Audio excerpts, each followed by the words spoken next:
we're going to have Wanda Maloney, who is the executive director of the Open Gaming Alliance. Wanda, come on stage. Come on in here. You got music. You've got a theme song. Look at this.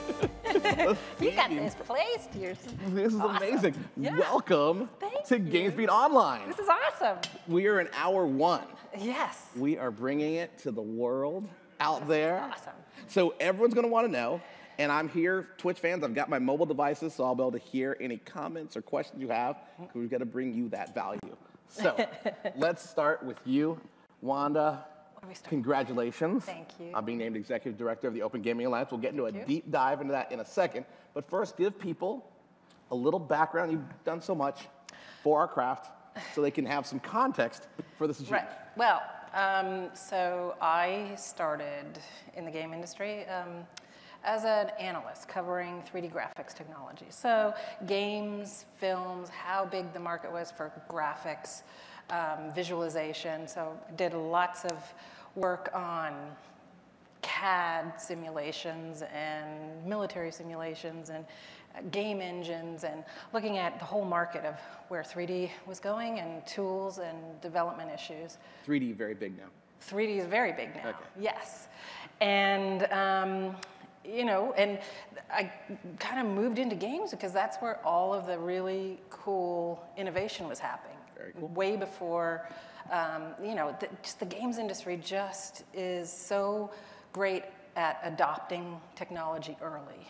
Yes. Right? So much more than military or, you know, CAD design. I mean, they're really interesting, but in terms of like the level of innovation and how quick they are to adopt, it's a much slower process, right? Gotcha. So you're drawn to innovation. Drawn to innovation, and did started my own research company after working for a couple of different research firms, and did a lot of work with different platform vendors like Intel's.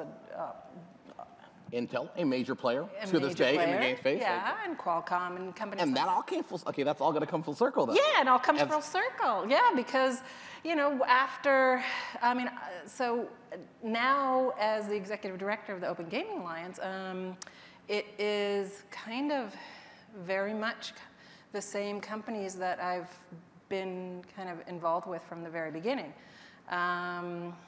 You know, just supporting the industry. Okay, so Open Gaming Alliance, I mean, you know what?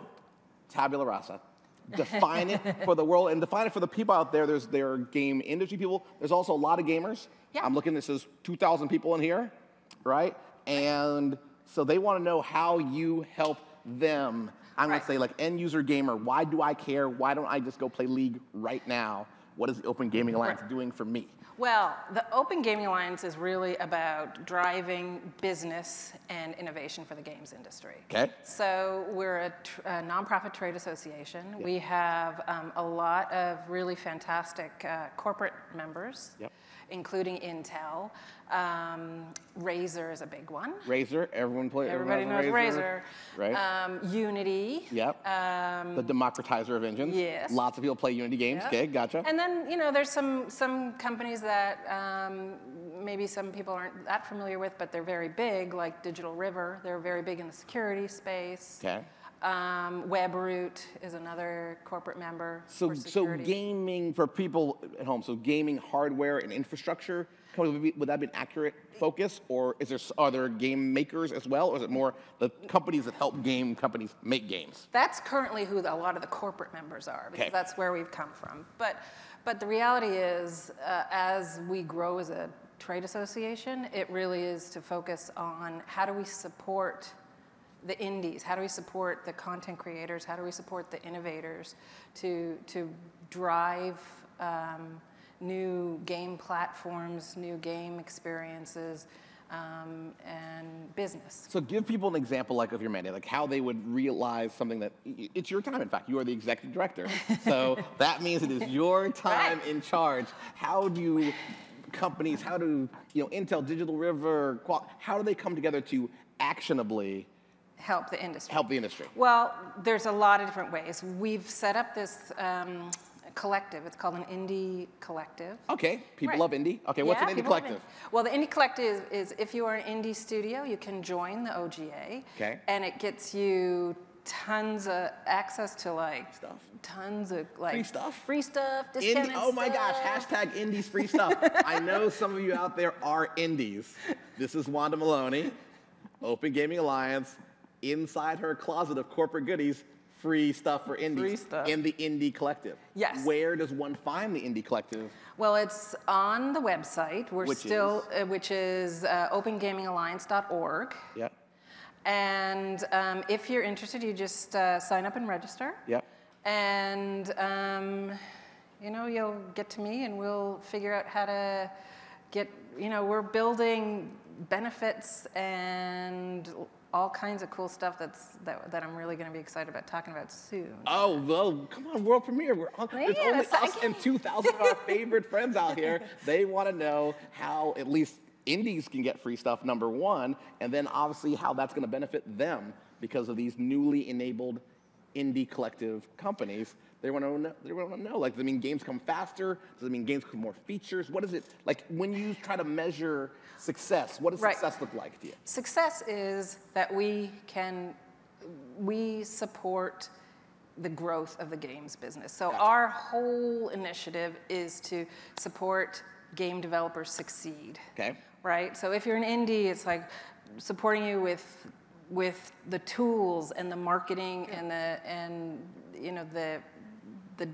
the distribution, the opportunities to get your games out.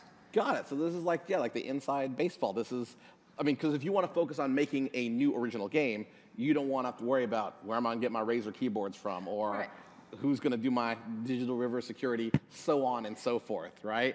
And if you can reduce that friction vis-a-vis an alliance, that's our goal. Yeah, that makes sense to me. And we're looking at supporting different events so that we could have our indies showcased at like different events. Give me an example. Ooh, are you going to have like a new indie mega booth? There's going to be like an OGA mega booth or something, OGA-cade? No, because these are events, people at home go to events, so they'll be like, okay, if I'm, I love to play games, I might, if I'm lucky, get a PAX ticket, like a PAX South or PAX East or an IndieCade, that sort of event. Is that the sort of thing you mean, where maybe you'll have some public-facing results? Yes, absolutely. Okay. So, we're working on all that right now for 2016. And then we have some really exciting special interest groups, like within the organization, like a VR, AR group. Okay. Wait, okay, I'm getting a real-time question. They want real-time answers. So R says CMDR Bongo. Are OGA a lobbying group or a union? No. So, okay, so explain what a trade org is that's not a lobbying group or a union, because that's the question. That's a very good question. We are a business trade association, so the best thing I can compare it to is a bit like what other countries have going for them. Like in Canada and like Sweden and the Nordics, they've got very good support from their government that supports the companies to help them succeed. Okay. Right? The US doesn't have that as much. Not that we're specifically US based, but our primary initiative is to support the business and growth for. So help people understand, because some people might be cynical, right? And you say, help support the business, right? And obviously, I think what people want is for you to help the games be better. Be better. Which is a different sort of concern, if that makes sense, right? Like quality of games, make them more fun or make developers more able to do stuff. Right. Feels different than like help the industry like harvest more cash. So tell me how how you strike that balance between, I guess, cultivating creativity, cultivating fun events for people as part of the business. Right, and that's a really good, valid question. And I think it's really comes down to supporting the ecosystem, right? Supporting the indies and the hardware manufacturers, the tool companies, the content creators. You know, we've got a couple of new members coming on board, including Ubisoft. Ubisoft, okay. Ubisoft, okay. yeah.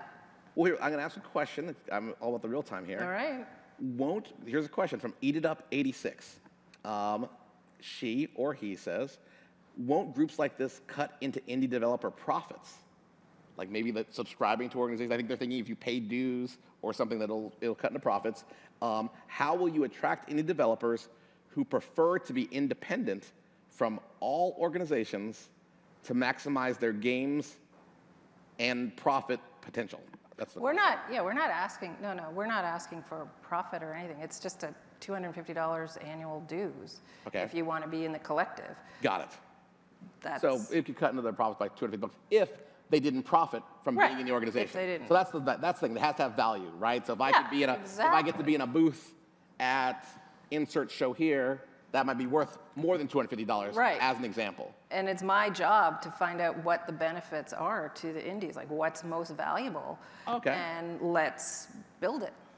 Got it. So the indies get to pick their, you work for them ultimately. Absolutely. So ultimately that's the point. Okay. Yeah. What's motivating the big companies? Like, so what motivates Intel? Like I've heard of, they're big, but why do they care?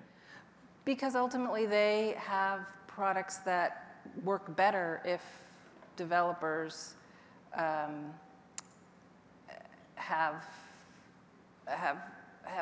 their products optimized. Sure. We're talking about doing some interesting things with the VR SIG, like possibly doing some. People don't know what's the VR SIG. Which VR SIG? Yeah, it's a special interest group. Okay, gotcha. Okay. Within the organization. So, looking at doing some dev hubs where you can just come, and if you're an indie, you can test your VR games on like multiple platforms. Like testing centers. Okay, like a testing so that'd be a center. great thing. So like testing centers for indies, for VR or for mobile, for PC, for console. So you can just come and like test your stuff on multiple. That seems super smart. Like that seems something like where that would help indies save money, work together, but be able to be private. Like that was the question. Like if you want to be and really do you, but reap the benefits of this, how does it help? That's a great answer. So there's a great answer for Eat It Up 86. Testing centers where indies can work on their own titles, but then go share testing resources and then return to their own game creative process, etc. Yeah. Okay, good question. Any more? I'm just scrolling through here. Any other good questions here? Games, type moo if you like to moo. Okay, I'll type moo later.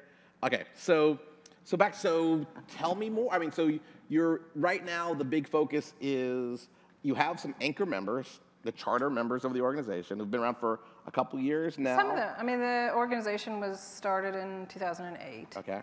And it really, when it's... so like the PC Gaming Alliance. It was the PC Gaming became the Alliance. Open Gaming. Okay, Correct, gotcha. yes. Okay. Yeah. Okay. But now there's a new focus on bringing independent developers into this fold. So it's like the full, from game creation to game distribution. Yes, yeah. Right on. Yeah. Right on. Well, I don't know, tell me, what do you want people to know? What do you want people to know the most?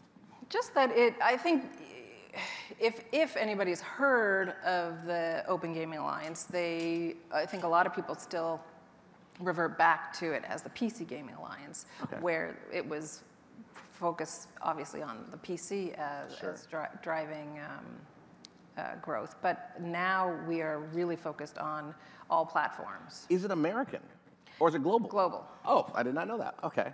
So how do you address that? Seems interesting. So twofold. American companies versus serving American audiences, global companies versus serving global audiences. Where do you focus? Well, and that's a good question. I mean, I think our corporate members are coming from everywhere. Ubisoft out of France, Lenovo out of Asia. Our main focus is to look at it as a global marketplace. I'm going to ask you some gamer questions here. You want to do some gaming? Oh, okay. I want to know, you're being asked by the people. They're asking what you're playing. In case you're wondering, no one's asking me what I'm playing.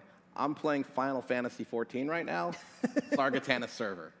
I'm a level 60 ninja. I'm about to get my eye level 200 weapon. Oh, God. I'm way into it. That's just how I'm rolling right now.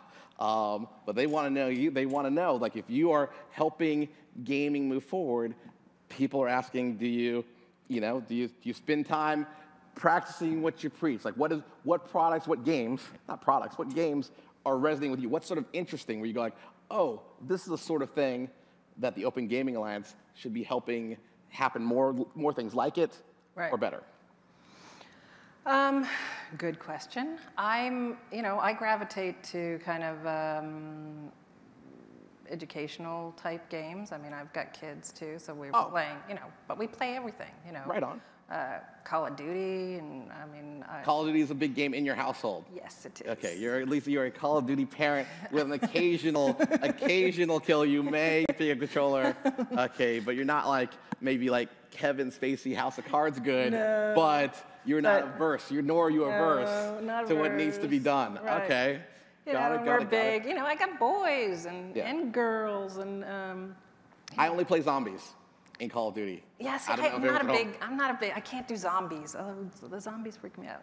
You're like, we know Call of Duty is not an educational game. I know it's not. Totally opposite. They're conflating. The internet. They conflate things. She likes educational games, and Call of Duty is played in her household. These are two separate things. So I guess there are some things you could learn about geopolitics. Oh, from Call of Duty, but no, it's not a directly educational game for children. But children should not play Call of Duty. People only have the appropriate age rating. Exactly. But we know that kids play Call of Duty. I have two boys, and they're super into like historical war games. So they've played pretty much everything, and I like help them. They're really into Shogun right now on the PC, which is old, but they love. Call of Duty had the best single player ever. I'm sorry, I'm reading these people here. They're fixated on educational Call of Duty. Oh, God. So opinion, since we're all talking here on the internet. So for me, and I think this was gotta go back to Call of Duty maybe 2, the one where the first time you actually died in that helicopter, like it crashed and you thought you were gonna get up and keep fighting, but you were actually super dead. Like the one where you had to make the jump from the boat to, I mean, I know this is way back in time, but to me, that's when I was like, Call of Duty is taking it to like the next level. And obviously like No Russian, right? That was, right. I mean, for all its controversy, no one can deny it was evocative. Yeah. Spoiler alert, oh my God, old stuff. Geez, old stuff. Like 3D, oh my God, read those. Oh my God, that's funny. They're having a discussion about the educational value of Call of Duty. There are things to learn. There are things to learn about. I'll tell you, having boys that are super into like history, they're complete history buffs and war buffs. They have pulled a lot from the games. So let me ask, are they more, I'm sorry we're going to talk about Call of Duty a little bit, but are they more historical Call of Duty, or are they more modern warfare? Like Call of Duty, where it's like a look ahead, it's a little, the weapons are like a little bit future. They're historic. Okay, that's their thing. That's their jam. Huh. Okay, back to Open Gaming Alliance. Yeah. So what can you share? What is next? Where should we be looking for besides indies? Go to the website. That's one call to action. What are the other call to actions for people who want to know more? Good question. I know, that's my job. I know. My job, besides the good questions that they ask, they should try Wolfenstein, that's historical. Okay, I'm sorry, Bongo, you're on fire. That is funny. Okay, sorry. I'm sorry, it's happening real time. I know, I wish I could see it too. Oh, well, I should give you a tablet. This is our first time doing GamesBeat online, but I actually have a tablet right here, and I should have like a guest tablet, and they could follow along too. As well as X-Wing in the air and Trigger and Fire, Craving and Multiplayer. What is, oh good, they're talking about multiplayer games, they're talking about games. Okay, good. Okay, cool. Okay, so yeah, what do you want people to know? So let's go back, what is the website? Let's start there. OpenGamingAlliance.org. Okay, yeah. Got it. And your year has begun. Now, is this the announcement of your executive directorship? Is this now, today, live? October 1st. October 1st, okay. October 1st, pretty new. Yeah, pretty new. World premiere, I'll take it. Yeah. And then, so we're sort of looking in 2016 when we start to see more public-facing things? Yeah, I mean, we're setting up a lot right now. We've got an incubator program too, where we're working with like regional incubators. No secrets? Tell people what that means. So we're working with the Washington Interactive Network in Seattle, Mass Digi in Boston, Execution Labs in Montreal. So all these are companies that are helping new young companies in their local area grow. Grow, exactly. Okay.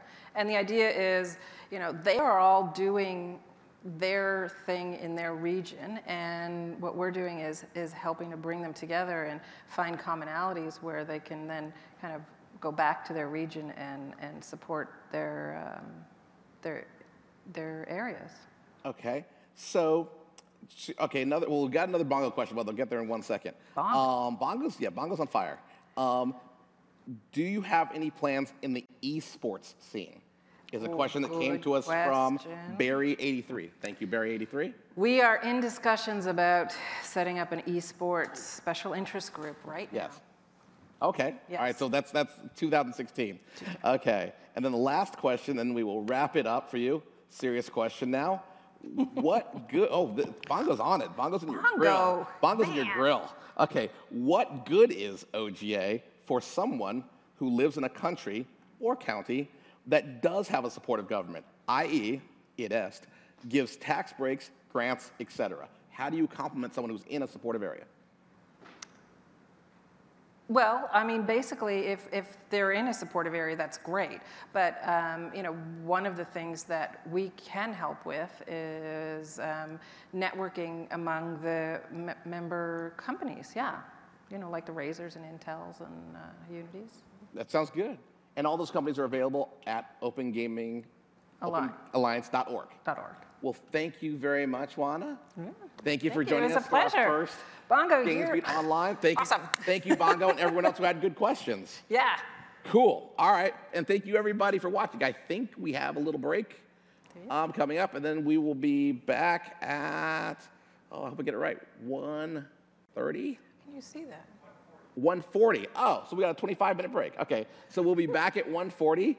Thank you, everybody, for your questions and for your patience with me as I tried to keep up with your questions. Awesome. We're doing our best here.